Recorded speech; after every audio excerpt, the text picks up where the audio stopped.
Oduu keenya biraatiin godina Horroo Guduruu Wallaggaa aanaa Amuuruu keessatti waldhabdeen qaamolee nageenyaa gidduutti uumameen lubbuun namaa darbuu jiraattonni Oromiyaa Miidiyaa Neetworkitti himan. Akka maddeen Oromiyaa Miidiyaa Neetworkii garas irraa dubbisne himanitti dilbata waaree booda irraa eegalee hanga guyyaa har'aatti dhukaasni mooraa buufata raayyaa ittisa biyyaa keessaa dhaga'amaa jira jedhan.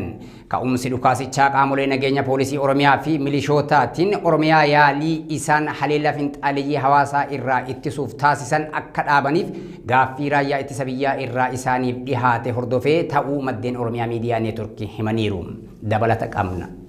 Jiraattonni godina Horroo Guduruu Wallaggaa aanaa Amuuruu fi naannoo ishee haleellaa finxaaliyyii Amaaraa jalatti erga kufanii waggootni 3 ol dabraniiru. Jireenya hawaasummaa fi sochiin daldalaa akkasumas caasaalee waajjira mootummaa fi tajaajiltoota adda addaa erga adda citee ganne 3 dhumee 4 ta'uuf deema.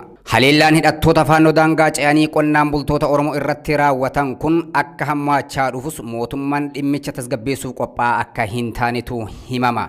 Inumaayyuu mootummaan rakkoo nageenya naannoo sanitti mudate da'oo godhachuun qabata waraana bilisummaa Oromoo balleessuu jedhuun deeggarsa loojistikii fi dhiyeessilee adda addaatiin hidhattoota kana deeggaraa turee jira jechuun jiraattonni yeroo adda addaatti himataa turanii jiru. Haalli mootummaa fi roorroo hidhattoota kanaan qaqqabaa jiru kan garaa isaan gubu qaamolee mootummaa keessaa namoonni muraasni rakkoo kana furuuf yeroo yaalanitti mootummaan tarkaanfiin adda addaa irratti fudhatamaa akka turee fi jiru OMN jiraattota waabeeffachuun gabaasaa tureera. Tibbanas godina Horroo Guduruu Wallaggaa aanaa Amuuruu keessatti rakkoon wal fakkaataan uumamuu jiraataan magaalaa Oborraa OMN fi yaada kenne himee jira. Akka maddi keenya kun jedhutti torbaan dabre hidhattoonni faannoo gandoota baadiyyaa aanichaa muraasa irratti haleellaa raawwataniin lubbuun namoota hedduu darbeera. Isaan keessaa qarqara magaalaa Agamsaatti namni 4 ajjeefamaniiru. Guyyaan gaddaa kan ta'e saba makalaakaa keessa saba Amaaraa kan hojjetamu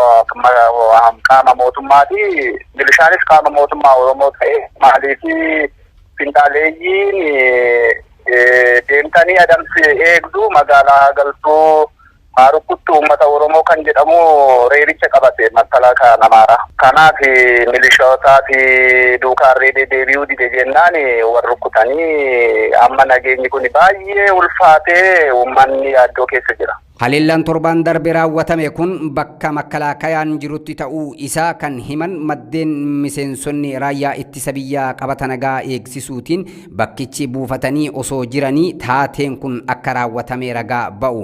Haalli kun maaliif ta'e jechuun gaaffileen adda addaa raayyaa ittisa biyyaa fi poolisii federaalaa irratti ka'aa akka turellee maddi keenya kun himeeti jira.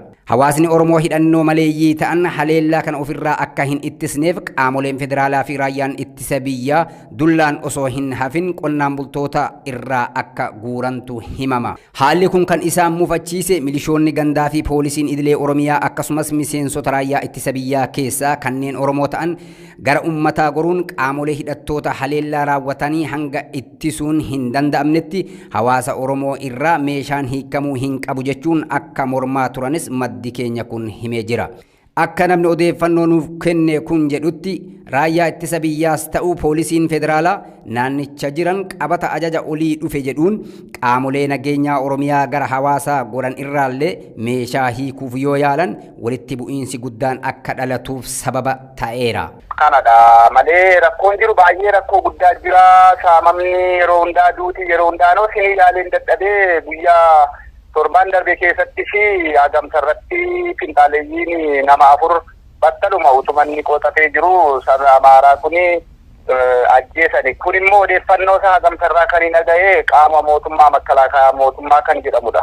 Walitti bu'iinsi kun dilbata waaree booda sa'aatii 11 irraa eegalee kan itti fufee jiru ta'uu kan himan maddeen lolli kun miseensota raayyaa ittisa biyyaa fi poolisoota federaalaa gidduutti adeemsifamaa akka jiru OMN odeeffateera. Finxaaleeyyiin Amaaraa daangaa ce'uun ammallee haleellaa raawwachaa jiraachuu kan himan maddeen raayyaa ittisa biyyaa naannoo sana jiru hawaasni hidhatee akka finxaaleeyyii ofirraa hin ittisneef dhiibbaa gochaa akka ture yaadachiisanii poolisoonni Oromiyaa yaadicha dura dhaabbachuun haleellaa kana qolachuuf yaaluu isaaniitiin raayyaan ittisa biyyaa waliin akka walitti bu'an isaan taasiseera jedhu.